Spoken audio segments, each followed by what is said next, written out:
Hello दोस्तों। इस video पे हम लोग कवर करने वाले 8 क्लास की सारी एमसीक्यू जो एग्ज़ाम में आती है। सारी एमसीक्यू, हाँ, एक नज़र में एक ही वीडियो में आपको पूरी एमसीक्यू मिल जाएगी, जिससे आप एग्ज़ाम में पूरी नंबर ला सकते हैं।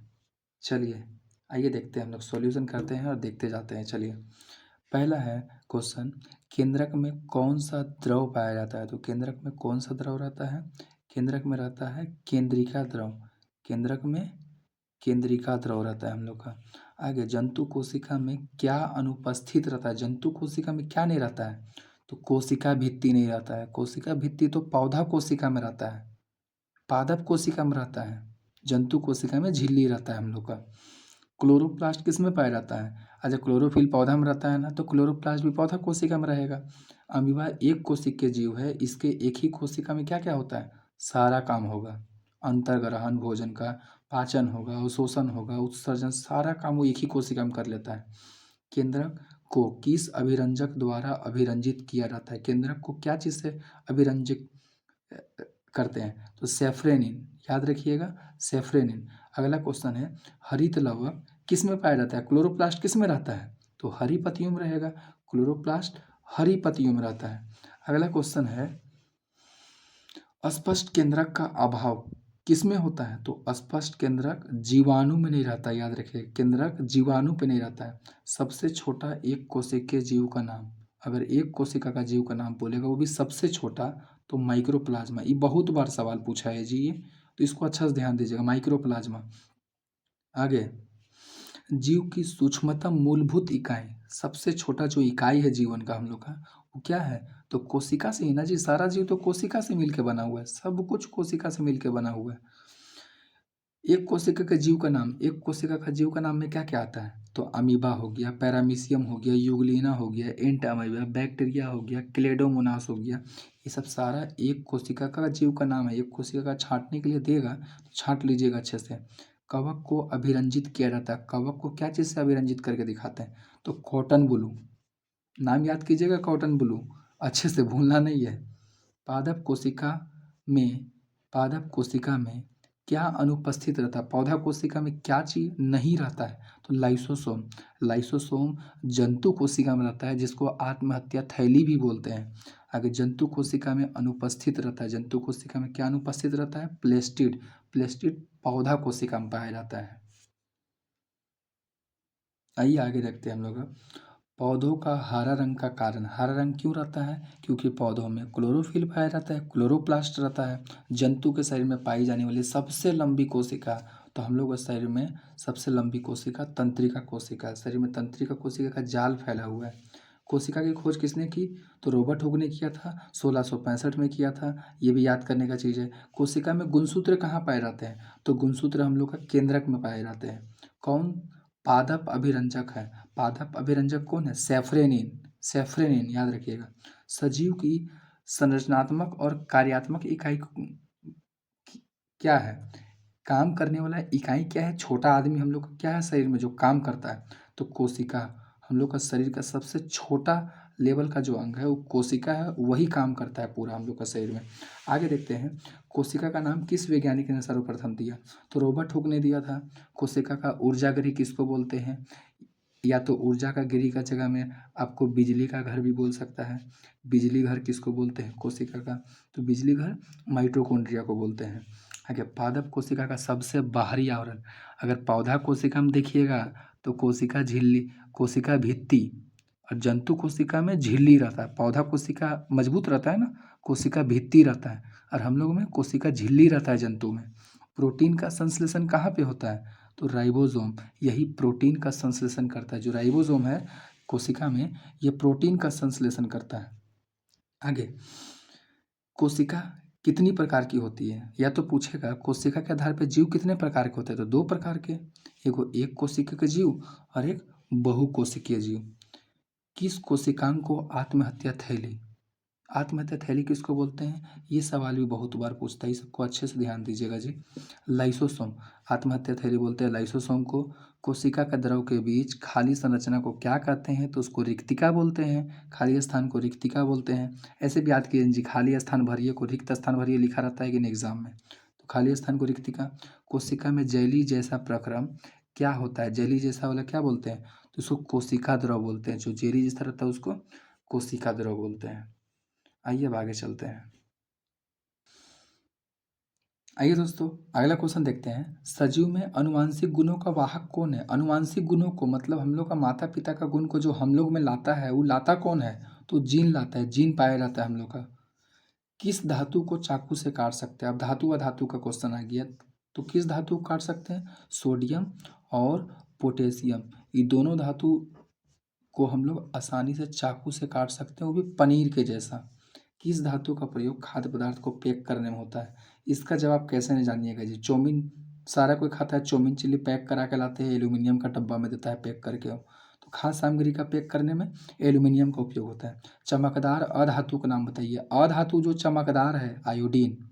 आयोडीन।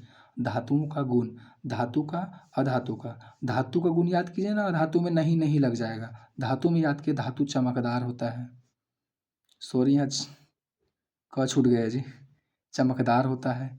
ऊष्मा और विद्युत का चालक होता है धातु। ठोस भी होता है। तन्यता का गुण होता है, मतलब धातु को खींच के तार बना सकते हैं हम लोग। आघात वर्ध्यता मतलब पीठ के चादर बना सकते हैं, पीठ के चादर बना सकते हैं, इसी को बोलते हैं हम लोग आघात वर्ध्यता। तो धातु का जो भी गुण है, अधातु नहीं, धातु का गुण छांटने के लिए आता है कि धातु का कौन सा गुण है छांटिए। तो याद रखिएगा धातु ऊष्मा और विद्युत का चालक रहता है। कमरे के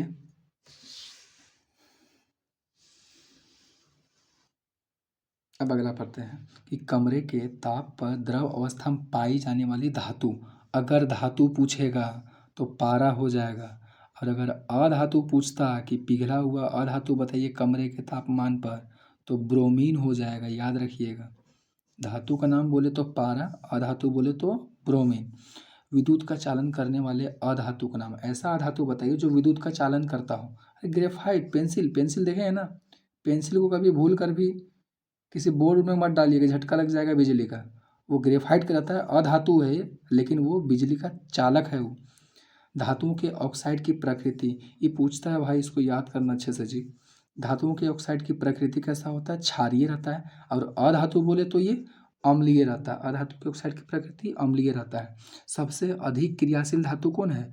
तो सोडियम और पोटेशियम दोनों क्रियाशील, लेकिन दोनों में भी पूछे कि सबसे ज़्यादा कौन है, तो पोटेशियम हो जाएगा। याद रखिएगा।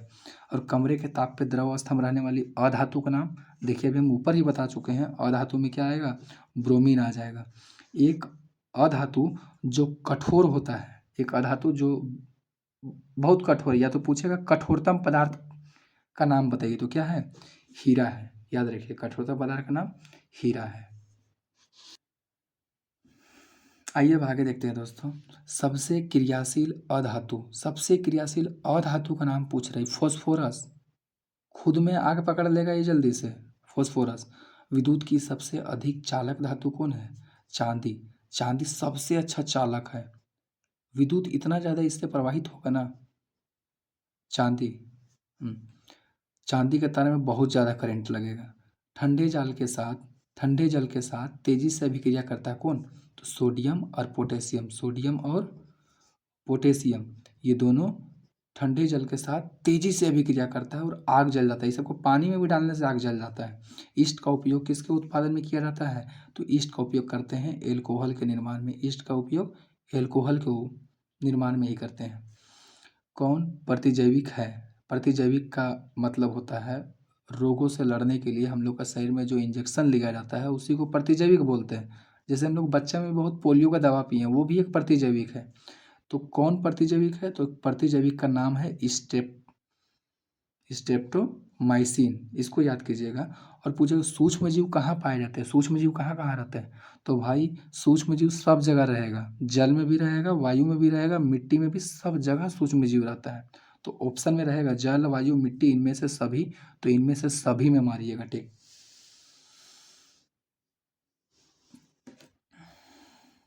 अब आगे पढ़ते हैं। सबसे पहले कौन सा प्रतिजैविक खोजा गया था? सबसे पहले कौन सा प्रतिजैविक खोजा गया था? उसका नाम है पेनिसिलिन। चीनी को एल्कोहल में बदलने की प्रक्रिया का नाम बताइए, क्या बोलते हैं चीनी को एल्कोहल में बदलने की प्रक्रिया को? ये तो किण्वन। डेंगू परजीवी का वाहक है। एगो डेंगू का पूछता है और एगो मलेरिया का पूछता है। तो डेंगू का परजीवी है मादा एडीज मच्छर, और मलेरिया का पूछेगा तो मादा एनोफिल मच्छर। दोनों काटता है तो मादा मच्छर, देख लीजिए, फीमेल मच्छर ही काटती है, इसी कारण डेंगू और मलेरिया होता है। आगे, पेनिसिलिन प्रतिजैवी की खोज किसने और कब किया? तो पेनिसिलिन का खोज किया था एलेक्जेंडर फ्लेमिंग, और ये खोज किया था 1928 में। किण्वन की खोज किसने किया? तो लुई पास्चर ने किण्वन की खोज किया था। अब आगे पढ़ते हैं। सर्वप्रथम चेचक के टीके की खोज किसने की? चेचक का टीका का खोज किसने किया था? तो एडवर्ड जेनर। कौन जीवाणु दूध को दही में परिवर्तित करता है? तो दूध को दही में बदलने का काम करता है लैक्टोबैसिलस जीवाणु रहता है, जो हमारे लिए फायदेमंद है। पोलियो किसके कारण होने वाला रोग है? पोलियो क्या चीज़ से होता है? वायरस से। पोलियो वायरस का रूप है, पोलियो वायरस से होता है। आइए दोस्तों आगे देखते हैं। मलेरिया परजीवी का वाहक, अभी हम लोग पढ़े थे जस्ट पहले डेंगू के बारे में। डेंगू का मादा एडीज मच्छर था और मलेरिया का मादा एनोफिलीज मच्छर है, याद रखिएगा। मलेरिया रोग का कारक है, ये भी पूछता है मलेरिया का रोग का कारक क्या है? तो प्रोटोजोआ है, प्रोटोजोआ है। किस पौधे के पत्तों के रस का उपयोग मलेरिया और डेंगू के उपचार में किया जाता है? तो गिलोय, गिलोय नाम का एक पौधा होता है जिसका उपयोग, उसका रस का उपयोग मलेरिया और डेंगू का उपचार में किया जाता है। हैजा किसके द्वारा होता है? तो हैजा जीवाणु से होता है। गंदा पानी में जीवाणु रहता है, गंदा पानी पीने से हैजा हो जाता है। और टाइफाइड भी जीवाणु के द्वारा होता है, जो बरसात के में देखिएगा अधिकतर आदमी को टाइफाइड हो जाता है गंदा पानी पीने के कारण। सूक्ष्म जीव को देखने के लिए किस यंत्र का उपयोग किया जाता है? तो सूक्ष्म जीव को देखने के लिए हम लोग सूक्ष्मदर्शी का यूज़ करते हैं।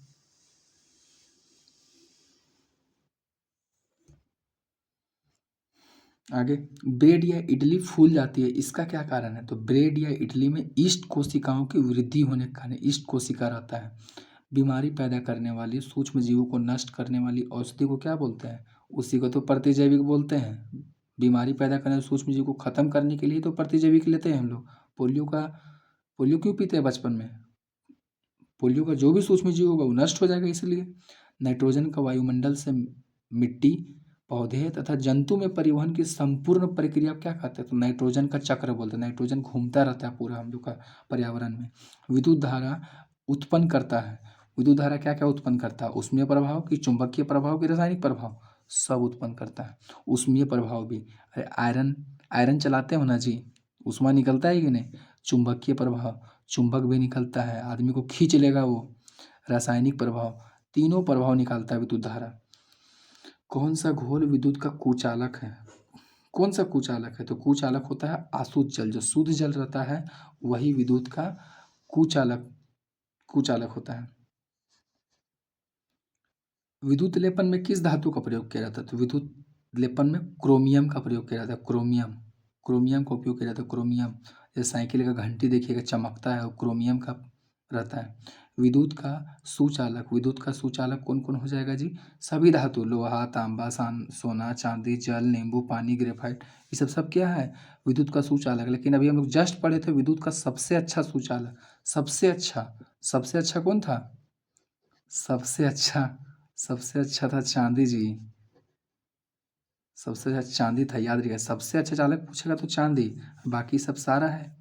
विद्युत का कुचालक कौन है? तो कुचालक लकड़ी से करंट पास नहीं होगा, प्लास्टिक से नहीं होगा, गैस से नहीं होगा, अशुद्ध जल, शुद्ध जल होता है उससे भी नहीं होगा।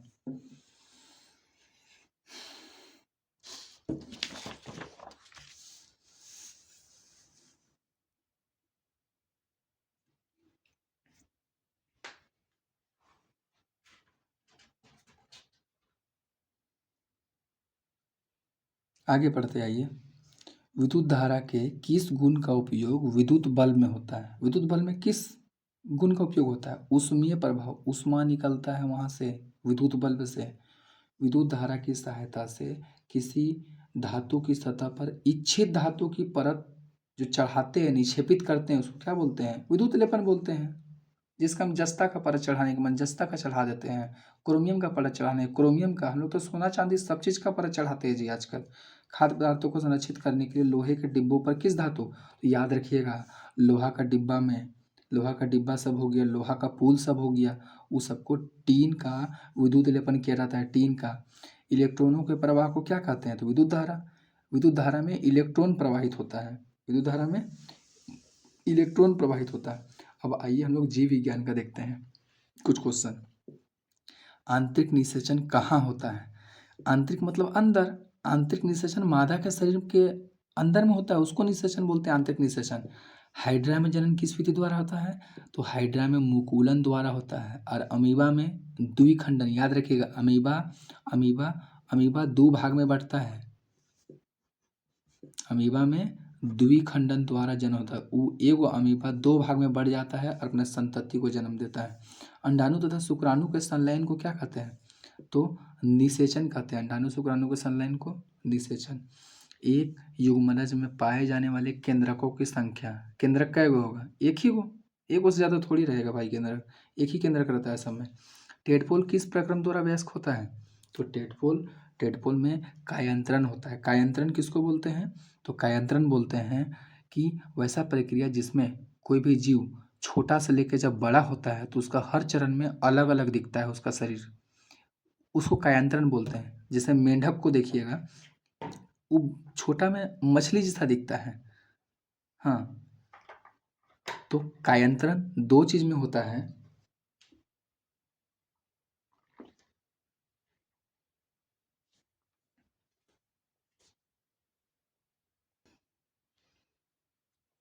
कायांतरण दो में होता है, एक टेडपोल याद रखिएगा और एक रेशम का कीट।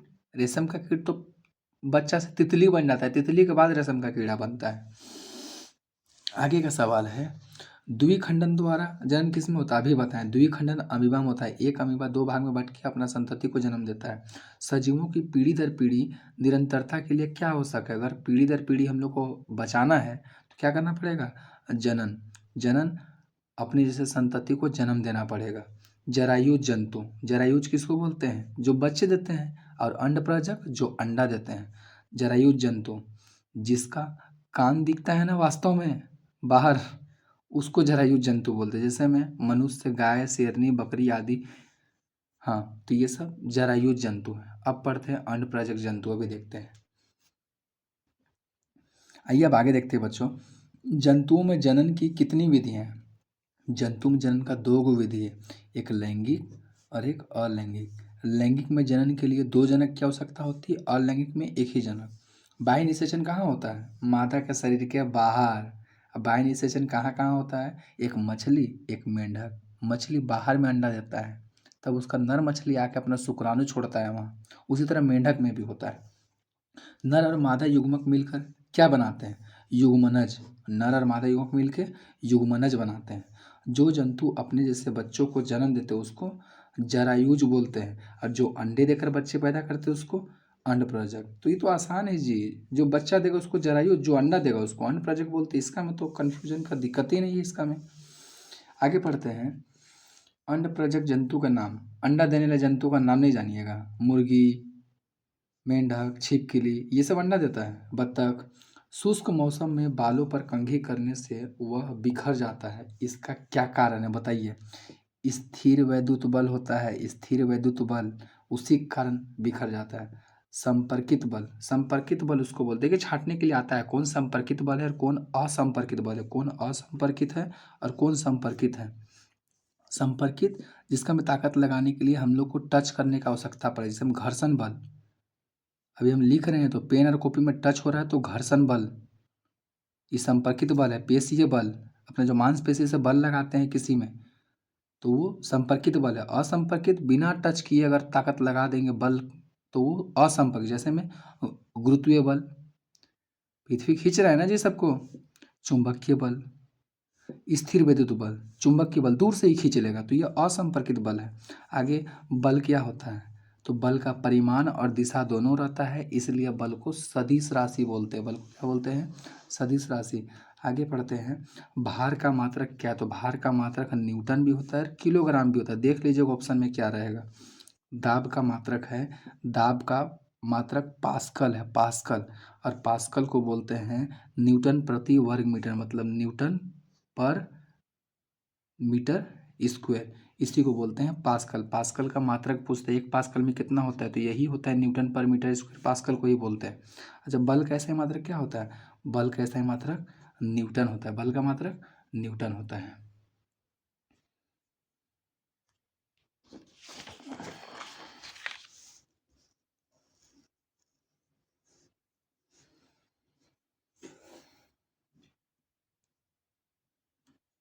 आगे बढ़ते हैं हम लोग, आगे देखिए अच्छे से। प्रति इकाई क्षेत्रफल पर लगने वाले बल को क्या कहते हैं, तो प्रति इकाई क्षेत्रफल पर लगने वाले बल को दाब कहते हैं। पृथ्वी के चारों ओर उपस्थित वायु के आवरण को क्या बोलते हैं, वायुमंडल। दरवाजे को धक्का देना कैसा बल, याद रखिएगा ये पूछता है सवाल बहुत ज़्यादा, ये पूछता है, ये पूछने वाला है, पूछने वाला है, अच्छा से ध्यान देना है इसको। दरवाजे को धक्का देना, दरवाजा को धक्का देना, अपकर्षण खींचना अभिकर्षण, धक्का देना अपकर्षण खींचना अभिकर्षण। तो धक्का दे रहा है दरवाजा को अपकर्षण, और कुआं से पानी खींच रहा है अभिकर्षण। याद रखिएगा अच्छा से। कोई भी वस्तु किस बल के कारण पृथ्वी में गिर जाती है, कैसे गिरता है पृथ्वी में कोई भी चीज़, आम पक के नीचे गिर जाता है, क्यों गिरता है, गुरुत्वाकर्षण बल। कौन सा बल है, गुरुत्वाकर्षण बल के कारण ही सब नीचे गिरता है। अगला, आवेशित वस्तुओं द्वारा दूसरी वस्तुओं पर कुछ दूरी से बिना संपर्क लगने वाले बल को क्या कहते हैं, संपर्क नहीं रहेगा फिर भी बल लगाएगा, उसको क्या बोलेंगे, स्थिर वैद्युत बल।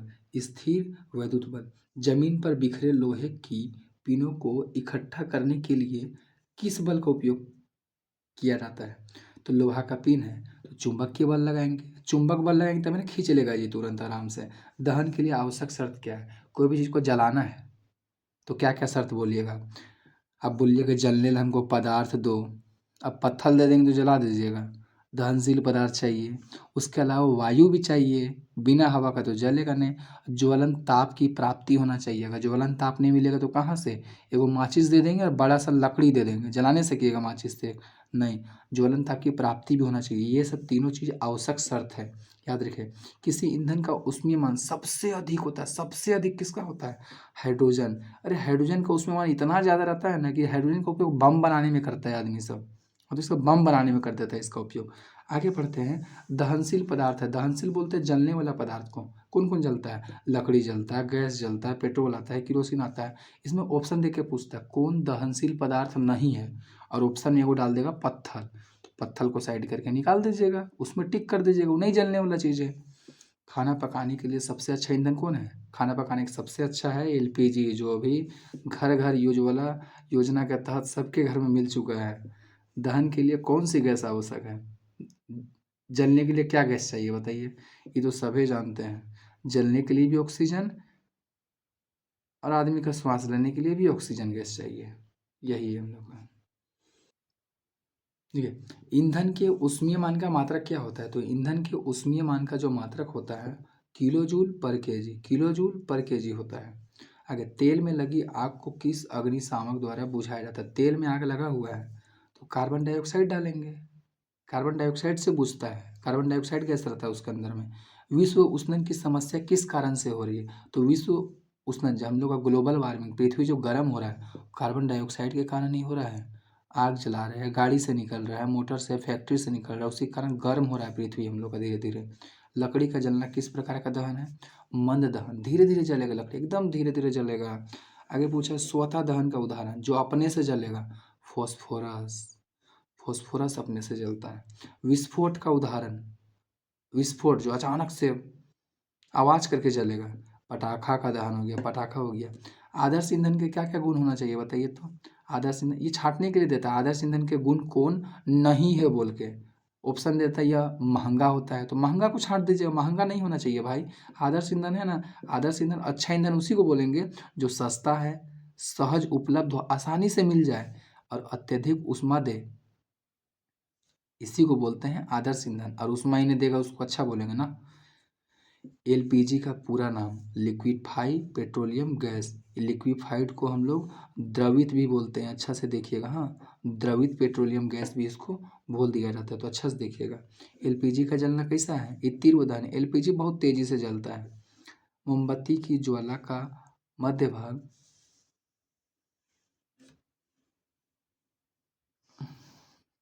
चलिए आगे देखते हैं। एलपीजी का पूरा नाम क्या था? Liquefied petroleum gas. लिक्विफाइड को हम लोग द्रवित पेट्रोलियम गैस भी बोलते हैं। एलपीजी का जलना कैसा उदाहरण है? तीव्र दहन, ये जल्दी से जलता है ये एलपीजी। मोमबत्ती की ज्वाला का मध्य भाग कैसा दिखाई देता है? बीच का भाग पीला कलर का दिखाई देता है मोमबत्ती का। मोमबत्ती की ज्वाला का कौन सा भाग सबसे गर्म होता है? बाहर का क्षेत्र। बाहर का क्षेत्र सबसे ज़्यादा गर्म रहता है। कौन सी गैस सबसे विषैली होती है? तो carbon monoxide. Carbon monoxide gas सबसे विषैली रहती है। ये हम लोग को खून को जमा देता है। अगर कार्बन मोनोऑक्साइड गैस में सांस लीजिएगा तो खून जमा देगा और मर जाइएगा। आइए अब आगे देखते हैं। ज्वाला में कितने क्षेत्र होते हैं? ज्वाला में 3 क्षेत्र होते हैं। ज्वाला में 3 क्षेत्र। वह ताप जिस पर कोई पदार्थ जलना शुरू कर देता है उसे क्या कहते हैं? तो उस ताप को ज्वलन ताप बोलते हैं। जिस ताप पर कोई पदार्थ जलना चालू कर दे उसको ज्वलन ताप बोलते हैं। जंगल में आग लगने के कारण क्या क्या कारण है जंगल में, बताइए तो आग लगने का? तो मनुष्यों की लापरवाही, सूर्य की गर्मी, बिजली गिरना, ये सब के कारण जंगल में आग लग जाती है। वीडियो बहुत लंबा हो रहा है दोस्तों, इसका पार्ट 2 हम बहुत जल्दी लेके आएंगे। इस वीडियो पे बने रहिएगा। ये पूरे 8 क्लास का मोस्ट इम्पोर्टेंट क्वेश्चन है, इससे बाहर कुछ नहीं आने वाला है। जो कभी नहीं भी पढ़े वो बस ये एमसीक्यू को अच्छे से रट लीजिए, अच्छे से पढ़ के जाइए, आराम से आप फुल मार्क्स लेके आइएगा। और आपके अगर फ्रेंड सर्कल में भी कोई है तो आप भी वो सबको भेज सकते हैं ताकि वो सब भी इसकी तैयारी अच्छे से करके जाए। इतने कम समय में आधे 1 घंटे के वीडियो में आपको पूरा कंटेंट मिल जा रहा है, पूरा एमसीक्यू क्वेश्चंस मिल जा रहा है। इसको 2 बार 3 बार पढ़ के इसको याद कर लीजिए और चले जाइए एग्ज़ाम लिखने। आराम से क्वेश्चन मिलेगा, सारा क्वेश्चन मिलेगा। ठीक है, मिलते हैं अगले पार्ट में। इस वीडियो के लिए tata bye bye, thank you.